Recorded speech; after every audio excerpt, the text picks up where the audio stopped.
नमस्कार, शिक्षालय में आप सभी का पुनः स्वागत है। मेरा नाम है Renu Yadav. Chemical reactions and equations में हम डिस्कस कर रहे हैं कि इक्वेशंस को कैसे बनाएं, कुछ क्वेश्चंस के फॉर्म में, कुछ स्टेटमेंट्स के फॉर्म में, कुछ वर्ड इक्वेशंस के फॉर्म में।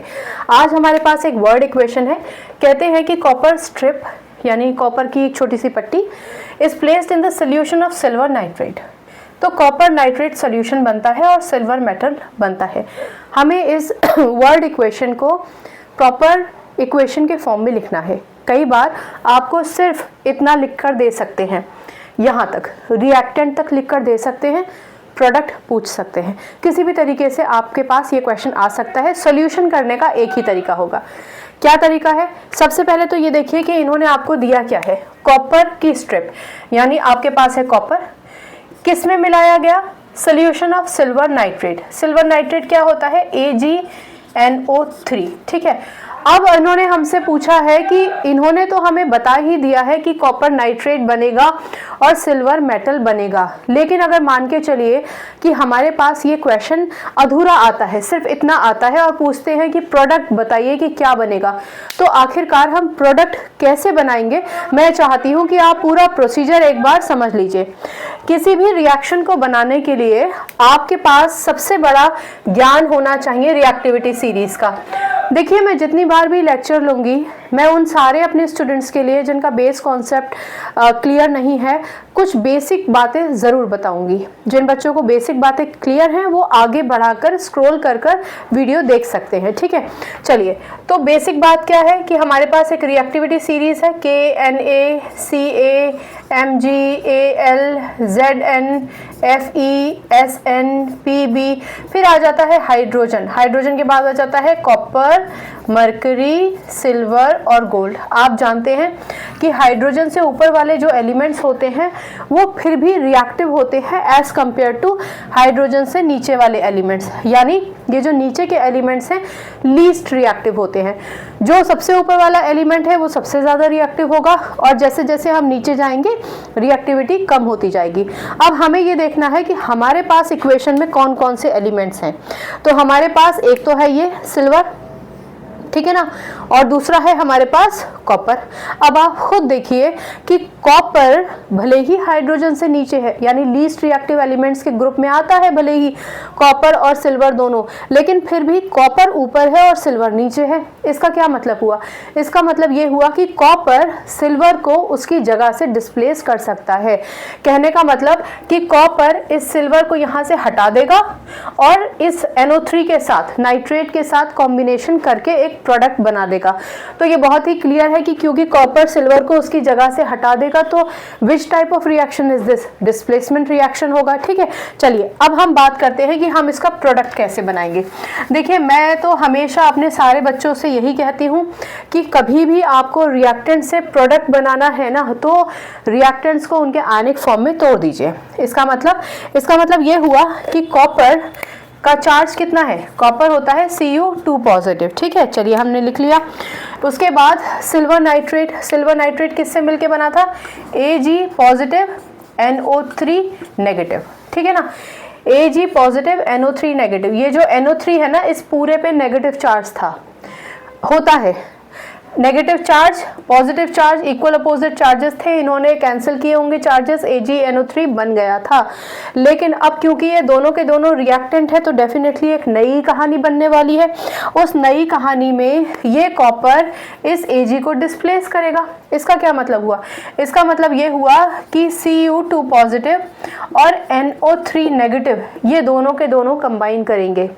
अब क्योंकि इक्वल अपोजिट वैलेंसीज होती तो हम कैंसिल कर देते, लेकिन इक्वल अपोजिट वैलेंसीज तो है नहीं, तो चलो कॉपर की वैलेंसी नीचे लिख लेते हैं, NO3 की वैलेंसी नीचे लिख लेते हैं। याद रखिए NO3 पर 1 नेगेटिव चार्ज है, इसका मतलब इस पूरे ग्रुप की वैलेंसी 1 है। ठीक है, अब हमें क्रिस क्रॉस करना है। मैंने आपको कई बार बताया है कि क्रिस क्रॉस करेंगे तो यहाँ पर आपको 2 पॉजिटिव या 1 नेगेटिव लिखने की ज़रूरत नहीं होती है। क्रिस क्रॉस का मतलब ही होता है कि कॉपर का मल्टीप्लिकेशन 1 से हो गया और इस पूरे NO3 का मल्टीप्लिकेशन 2 से हो गया, यानी NO3 का होल ट्वाइस। ठीक है, मैंने आपको पहले भी कई बार समझाया है कि 1 लिखने का कोई औचित्य होता नहीं है। अगर आप 1 नहीं लिखेंगे तब भी मान के चलिए कि 1 ही है। इसका मतलब कि कॉपर ने जब सिल्वर नाइट्रेट से सिल्वर को हटा दिया और नाइट्रेट के साथ कंबाइन किया तो जो प्रोडक्ट निकल कर आया वो है CuNO3 का होल ट्वाइस, यानी CuNO3 का होल ट्वाइस। ये हमारा बन गया पहला प्रोडक्ट। अगर ये पहला प्रोडक्ट बन गया है तो अब बचा क्या? बचा हमारे पास सिर्फ और सिर्फ सिल्वर, तो मैंने यहाँ पर लिख दिया Ag। ठीक है ना। मैंने आपको पहले भी समझाया है कि कोई भी एलिमेंट खुद को स्टेबल करने के लिए अपने आउटर मोस्ट शेल से इलेक्ट्रॉन्स देता है, लेता है या शेयर करता है, ठीक है ना, तब वो उसके आयनिक फॉर्म में लिखा जाता है, देने लेने पे आयनिक फॉर्म में लिखा जाता है। अब जब सिल्वर ने नाइट्रेट के साथ कंपेनियनशिप की होगी, इलेक्ट्रॉन्स का लेन देन किया होगा, इसलिए वो आयनिक फॉर्म में था।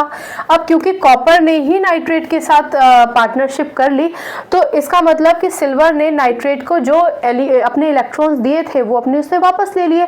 इसलिए ही जब ये रिएक्टेंट साइड से प्रोडक्ट साइड में जाएगा तो इस Ag के पास कोई चार्ज नहीं होगा। ठीक है ना। चार्ज तब होता है जब भाई हमने पार्टनरशिप की थी तो हमने देन लेन किया तो जिसने दिया उस पर पॉजिटिव चार्ज आया, जिसने लिया उसमें नेगेटिव चार्ज आया, लेकिन अब तो डोनर कोई और बन गया। ठीक है ना। इसलिए सिल्वर ने अपने इलेक्ट्रॉन्स वापस ले लिया और Ag फॉर्म में आ गया है। डिस्क्रिप्शन में मैं इस लेसन के बाकी के लेक्चर्स का लिंक डाल दूंगी। आप चाहेंगे तो उस बेस कॉन्सेप्ट को क्लियर करने के लिए वो लेक्चर्स देख सकते हैं। ठीक है ना, अगर यहाँ से बेस क्लियर नहीं हुआ है तो।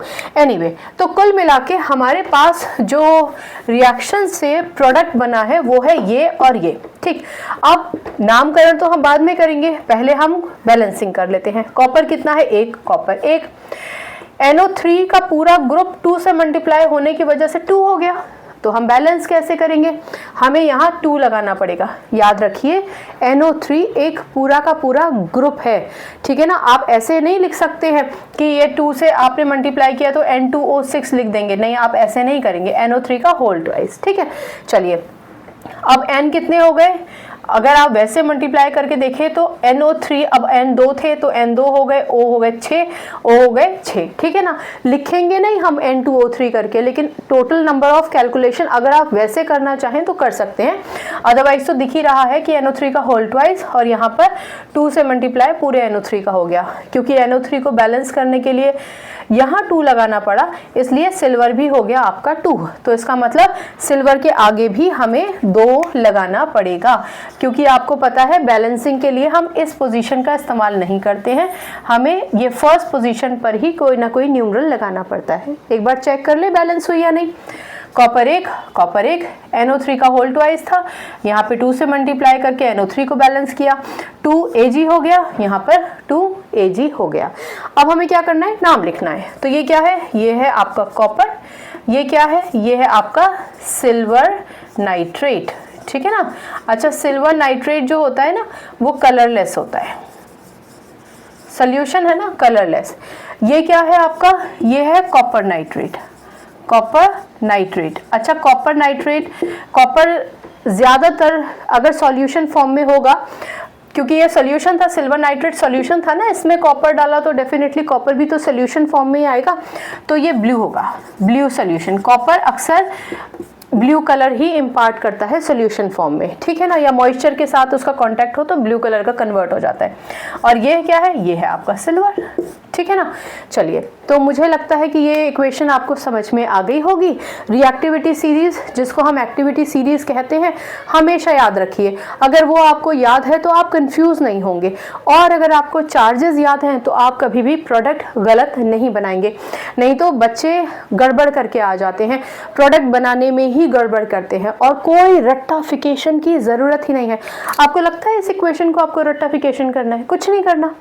मेन होता है कि रिएक्टेंट से सही प्रोडक्ट बना दीजिए। सेकंड स्टेप सबसे इंपॉर्टेंट होता है कि सही बैलेंस कर दीजिए। अगर 1% नाम नहीं भी लिख कर आएंगे, अगर पूछा है तो बात अलग है, और अगर नहीं पूछा है तो 1% अगर नाम नहीं भी लिख कर आएंगे ना, नंबर नहीं कटेंगे। ठीक है ना। तो इस इक्वेशन को अगर आपने समझ लिया तो आप ये समझ गए होंगे केमिस्ट्री में रट्टाफिकेशन की कोई भी ज़रूरत नहीं है। ठीक है ना, गुंजाइश ही नहीं है कि आप उसको रट्टाफिकेशन करें। शिक्षालय का मेन मकसद भी ये है कि केमिस्ट्री का जो एक हवा बन गया है ना मैथमेटिक्स की तरह से, वो हवा ख़त्म हो जाए। फिर भी अगर आपको कोई कन्फ्यूजन है तो आप प्लीज़ मुझसे पूछिए, 1000 बार पूछिए, मैं 1000 बार खुशी से आपका डाउट क्लैरिफाई करूंगी, ठीक है। बाकी केमिस्ट्री से अपनी केमिस्ट्री अच्छी बनाइए, शिक्षालय आइए। अगली बार मिलने तक अपना ख्याल रखिए, खुश रहिए और आपकी जय हो ऐसा काम ज़रूर कीजिए। नमस्कार।